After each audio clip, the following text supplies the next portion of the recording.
Welcome back, garden friends. I am standing in front of a Zill's dark surinam cherry here. Okay, so this surinam cherry, I've been growing it for, I don't know, quite a few years now, at least 6, maybe 8 years. It flowers a lot, and it just almost like my, well, there's a flower right here, similar to my cherry the Rio Grande.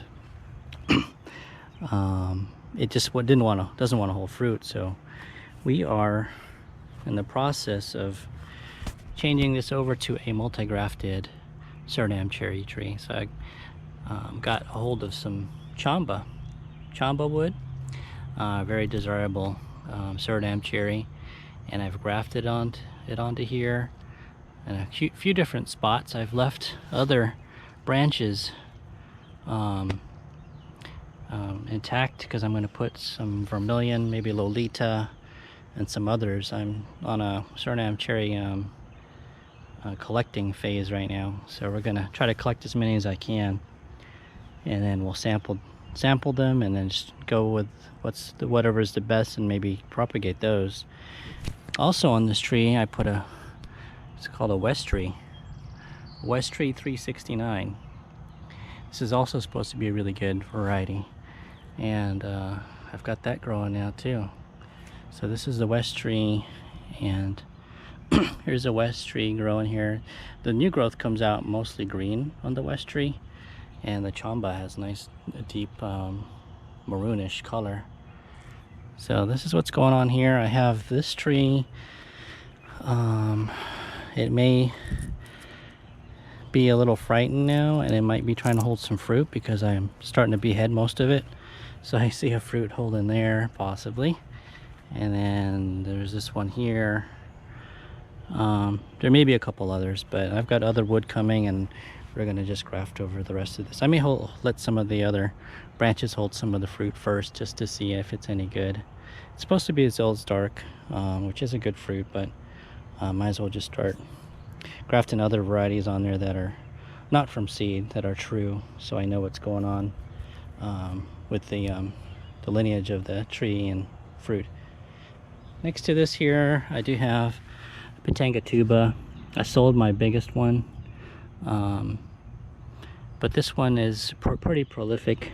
Just held on to this one here. It's got all kinds of flowers, and starting to hold on to the fruit. So I'm not super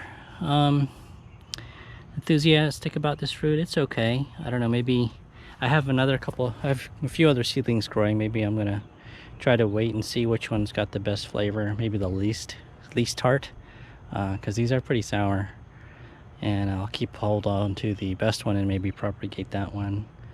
I don't know if I showed you guys this one. This is a South San Diego. This is the one I got in San Diego. It's called a South. What do you call it? It's got a large fruit. This is also a surinam cherry.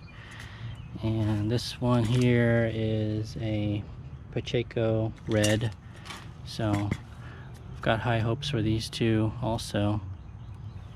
And this is one of my multi-grafted Jaboticaba trees. I've got Paulista here, and then Trunkifolia and Grimmel, and the bark's peeling and all. We'll just see, we'll see what it does this year. This is my white Ariana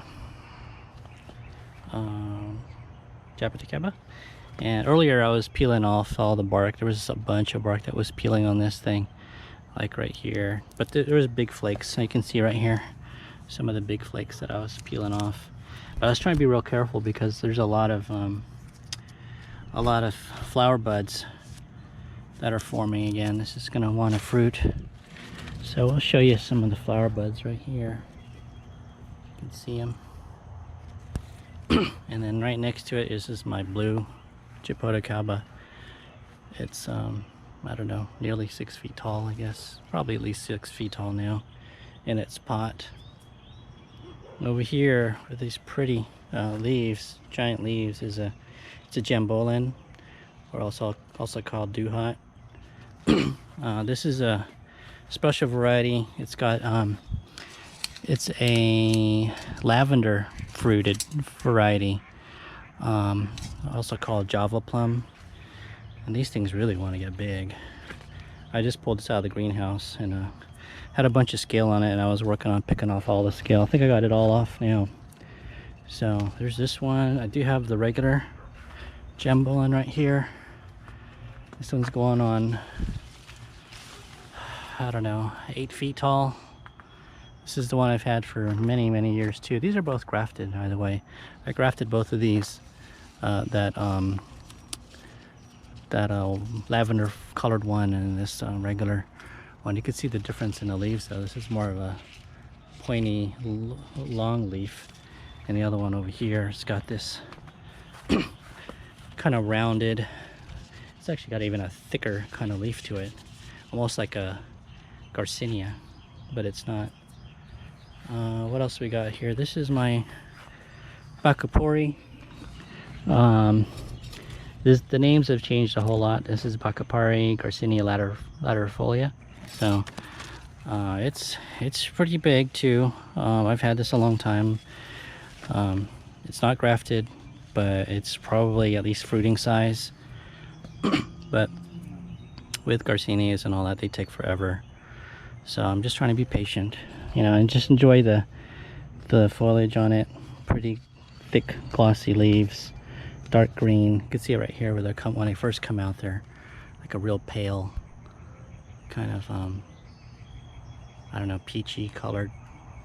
Very pretty, and they're real delicate right here. Like if we have a windstorm, these will get all torn up.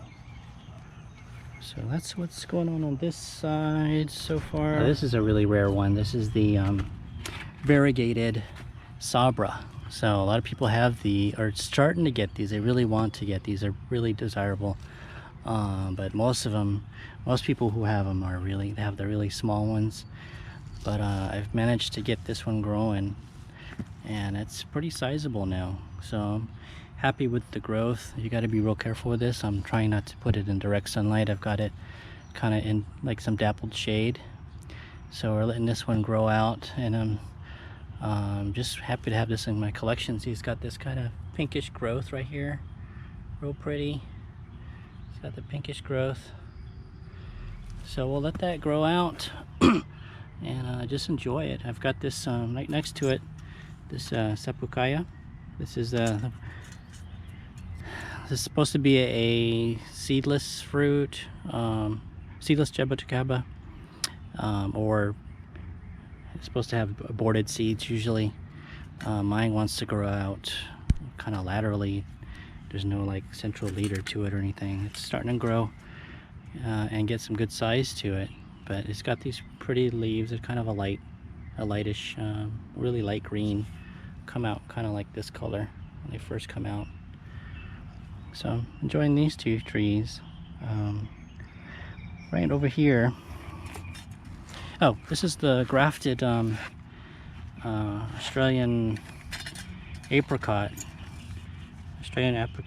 Or they also call it a finger sop.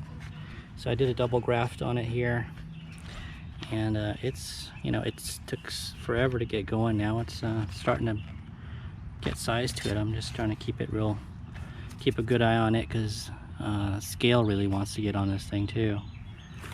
Right over here, this is key apple. It did bloom. I do have 2 females and 1 male, because these are dioecious. You have to have the male. This is the male right here, and those 2 larger ones are the females. So it's supposed to be good fruit. I got that from Exotica on my trip. Here's my bignay. Now this is the fruit that the birds or critters love to get to, because right when the fruit are starting to get ripe, they disappear. So here's the flower shoots right here coming out, real pretty, and I hope to get some fruit this year. I'm gonna really keep a close eye on this guy and make sure that I don't lose any fruit this year. I might have to put it in the greenhouse as soon as start setting fruit, or as soon as they start getting close to setting or being ripe. So I've got a bunch of stalks in here. I just planted a whole bunch of seeds years ago, and then I just kind of let them all grow like a bush, because I think these are also need male and female counterparts to produce. So there's that. So my cedar bay cherry tree, the cedar bay cherry tree here is outperforming itself. It's I showed you this earlier, and it's got some fruit set. I've got this one over here blocked real good so the birds don't see it. I just saw that red one, red pinkish one there. I've got to go ahead and put some foil around it so the birds don't get it. But it is setting fruit, it's growing, it's flowering, even setting more flowers. So I'm pretty happy with this guy. My rose apple is kicking butt too. Starting to hold on to a lot of fruit. So getting some fruit set, pretty happy with that. It's also getting ready to bloom. So good times with the rose apple. Last thing, guys, I was just so overwhelmed and surprised. I just saw this graft that took. It's a black sapote. I grafted this. It's I call it a Maggie's seedless. It's a giant black sapote. I had the fruits, they were delicious. I was able to get some budwood, and I grafted it on this seedling right here, which I've had for many years. Just torturing it in this tiny maybe less than 2-gallon pot, or maybe it's a 2-gallon pot, for I don't know, maybe 8 years too, and it's dwarfed it. I've tried to kill it a few times and tried to decide what I wanted to do it. I finally grafted it, and I grafted it a few different places, and when I grafted it right here, and I saw that it didn't take, I just broke it off, and I grafted it here. You can, I don't know if you can tell on camera, but it looks totally dead. The wood is kind of soft, and I thought the same for this too, because it doesn't look viable when you look at it in person. But hey man, there's a graft, that's a shoot. So now that I saw that, I've got to cut off all the other growth and force the growth into that graft, because I don't want any new growth going out. And well, what I'll do is, actually, I changed my mind. I'm just gonna cut off those growing tips here. I did cut off a real big, one of the bigger branches that was right next to this here. It was right here, and because I want, at least on this one stem, the only growth to be going to that graft.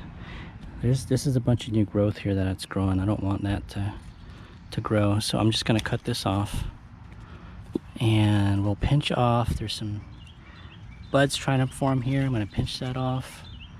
There's a bud here, and these are beautiful new leaves, but I don't want it to continue growing here. We'll just cut that off. So what we're gonna do is force all the growth up here to the Maggie seedless, and there's growth on the trunk. I'm gonna rub all that off. I can see where it's kind of trying to grow. There's a little bud right here. We'll pop that off. So I'm just gonna keep all the leaves on, the existing leaves on this tree, and we'll force all the growth to this here. So that's it for today, guys. I hope you enjoyed seeing what I've got going on this is July, I don't know I've been on vacation, so this is like July 26th or 27th. Anyways, it's Sunday and I gotta go back to work tomorrow, but thanks for joining me. What I'm thinking about doing is, I'm getting close to 500 subscribers. I might do a plant giveaway if I can get up to 500 subscribers. I'm not one to really push subscribers. I just kind of do this for fun, but that's kind of a milestone for me. So maybe if I get 500 subscribers, we'll give a plant away. But thanks again. We'll see you.